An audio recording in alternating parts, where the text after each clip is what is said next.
जहां जहां बीजेपी की सरकार, वहां वहां केजरीवाल की ललकार।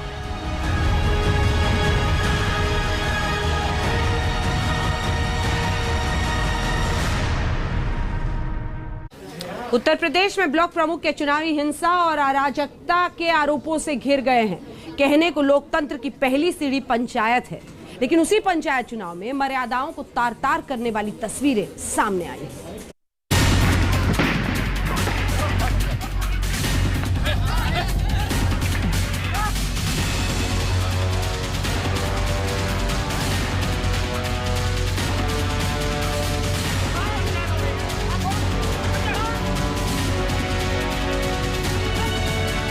मुख्यमंत्री जी के इशारे पर पूरी की पूरी खुली छूट गुंडों को दी गई और उसी का परिणाम यह है कि जगह जगह पर पर्ची छीने गए, लोगों को नामांकन नहीं करने दिया गया, सड़कों पर संघर्ष हुआ, गोली चली, एक बहन को अपमानित होना पड़ा।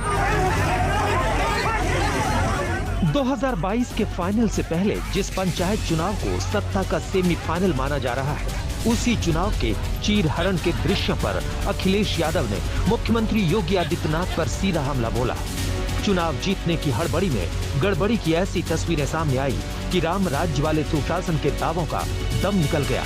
वादा विकास वाले राम राज्य का है, लेकिन तस्वीरें चीरहरण वाले गुंडा राज्य की सामने आई। राम राज्य क्या है? यही राम राज्य है जिसके पास अपना घर हो, जिसके पास अपना रोजगार हो। यही राम राज्य है जहां कोई भेदभाव किसी के साथ नहीं, न चेहरा देख करके, न जाति देख करके, न मत देख करके, न मजहब देख करके। यही राम राज्य है। और वह रावण राज्य था जो भेदभाव करता था जाति के नाम पर, परिवार के नाम पर और क्षेत्र के नाम पर। आप चिंता मत करिए, प्रदेश सरकार विकास के माध्यम से राम राज्य की परिकल्पना को साकार करना चाहती है। आखिरकार उत्तर प्रदेश के लॉ एंड ऑर्डर का किसकी जिम्मेदारी है? कोई जिम्मेदार है तो मुख्यमंत्री और भारतीय जनता पार्टी सरकार के लोग हैं, और ये जनता देख रही है। अगर बहन के साथ अपमान हुआ है, बहन की साड़ी खींची गई है, उसका सामान छीन लिया गया, उसकी ज्वेलरी छीन ली गई, अगर उसके पर्स में जो पैसे रखे थे वो छीन लिए गए, तो क्या उत्तर प्रदेश की माएं बहनें नहीं देख रही? समय आएगा तो इस भारतीय जनता पार्टी को खाड़ फेंकी हुई उत्तर प्रदेश की माताएं बहनें। उत्तर प्रदेश का पंचायत चुनाव मौजूदा मुख्यमंत्री और पूर्व मुख्यमंत्री के बीच सियासी साख का अखाड़ा बना हुआ है। जिला पंचायत अध्यक्ष के चुनावों में बीजेपी ने सपा को चारों खाने चित कर दिया। अब ब्लॉक प्रमुख के चुनाव में बीजेपी वही नतीजे दोहराना चाहती है, लेकिन चुनाव में आर पार की सियासी लड़ाई सड़कों पर हिंसा में बदल गई। हिम्मत देखिए, लखीमपुर खीरी में सपा की ब्लॉक प्रमुख प्रत्याशी की प्रस्तावक के साथ बदसलूकी की इंतहा कर दी गई। तस्वीरें कैमरे में कैद हो गई तो दुशासन को गिरफ्तार किया गया, पूरा थाना सस्पेंड करना पड़ा। लेकिन अफसोस ये कि डिप्टी सीएम की आंखों पर धृतराष्ट्र की पट्टी बंधी रही। जितना निष्पक्ष और जितना पारदर्शी चुनाव वर्तमान में हुआ है, पहले ऐसा नहीं होता था। और उन्होंने पूरी तरीके से सरकार ने व्यवस्था करी है कि किसी प्रकार की हिंसा कोई ना करने पावे। कहाँ हिंसा हुई? अगर कहीं कोई घटना घटी है तो जो दोषी होंगे उनके खिलाफ कड़ी कार्रवाई होगी। अगर एक दो जगह कहीं हिंसा की बात या कहीं विवाद की बात आती है तो भारतीय जनता पार्टी की ये सरकार है, वो किसी को बख्शने वाली नहीं, चाहे वो किसी भी विचारधारा का, किसी भी पार्टी का सदस्य क्यों ना हो। कई जिलों में हिंसा जमकर हुई, ये सिर्फ नामांकन के दिन हुआ। सोचिए शनिवार को वोटिंग के दिन क्या होगा। लोकतंत्र की पहली सीढ़ी पंचायत को माना जाता है, लेकिन यहाँ लोकतंत्र की गरिमा को तार तार करने के लिए सब कुछ हो रहा है। आरोप इधर भी है और आरोप उधर भी। हाल ही के चुनाव में जब भारतीय जनता पार्टी चुनाव हार गई, मुख्यमंत्री जी के स्तर पर ही रणनीति बनी कि हम सदस्य तो हार सकते हैं, बीडीसी तो हार सकते हैं, लेकिन जिला पंचायत अध्यक्ष का चुनाव नहीं हारेंगे, ब्लॉक प्रमुख का चुनाव नहीं हारेंगे। ये रणनीति मुख्यमंत्री जी के इशारे पर बनी और मुख्यमंत्री जी ने खुद बनाई।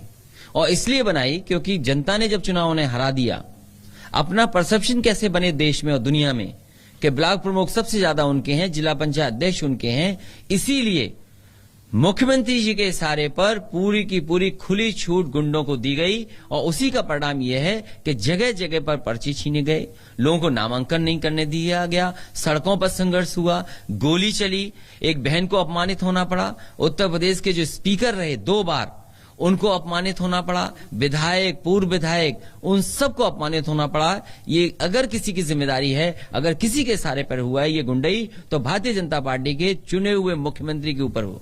समाजवादी पार्टी बलिया में कैसे जीत गई, आजमगढ़ में कैसे जीत गई? क्या ये जिले यूपी से बाहर हैं क्या? बलिया में आज, अब इटावा की बात करूं, इटावा में सांसद बीजेपी के, 2 एमएलए बीजेपी के, बलिया में 4 एमपी बीजेपी के हैं, 2 लोकसभा के और 2 राज्यसभा के, 2 मिनिस्टर हैं, 5 एमएलए हैं, लेकिन जीत सपा की हुई। पंचायत चुनाव में सीधी टक्कर बीजेपी और सपा में। गुरुवार को 825 सीटों पर हुआ नामांकन। 19 से ज्यादा जिलों में हिंसा बवाल की तस्वीरें सामने आई। बीजेपी का दावा है कि 292 सीटों पर बिना विरोध के जीत मिलना तय है, लेकिन जिला पंचायत अध्यक्ष से लेकर ब्लॉक प्रमुख के चुनाव तक सपा की तरफ से बीजेपी पर गंभीर आरोप लगाए जा रहे हैं। पंचायत चुनाव में भी बीजेपी ही जीती है। याद रखना, पंचायत चुनाव में अगर आप देखेंगे मेजॉरिटी ग्राम प्रधान बीजेपी के कार्यकर्ता जीते हैं, क्षेत्र पंचायत के मेंबर बीजेपी के कार्यकर्ता जीते हैं, जिला पंचायत के 3050 जो सीटें हुई थी, चूंकि सिंबल नहीं था। देखिए, चुनाव, पंचायत चुनाव में पार्टी के सिंबल पे नहीं लड़ा जाता है, और ग्राम प्रधान के चुनाव में न पार्टी का समर्थन होता है, क्षेत्र पंचायत के चुनाव में भी पार्टी का समर्थन नहीं होता है।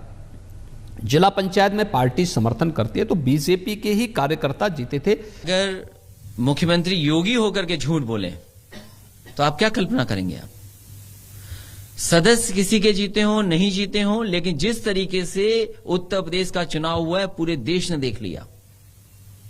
आप झूठ बोल सकते हैं, हम झूठ बोल सकते हैं, लेकिन सदस्य किस पार्टी के जीते हैं वो सब जानते हैं। कुमार अभिषेक, लखनऊ, आज तक। 2022 की उत्तर प्रदेश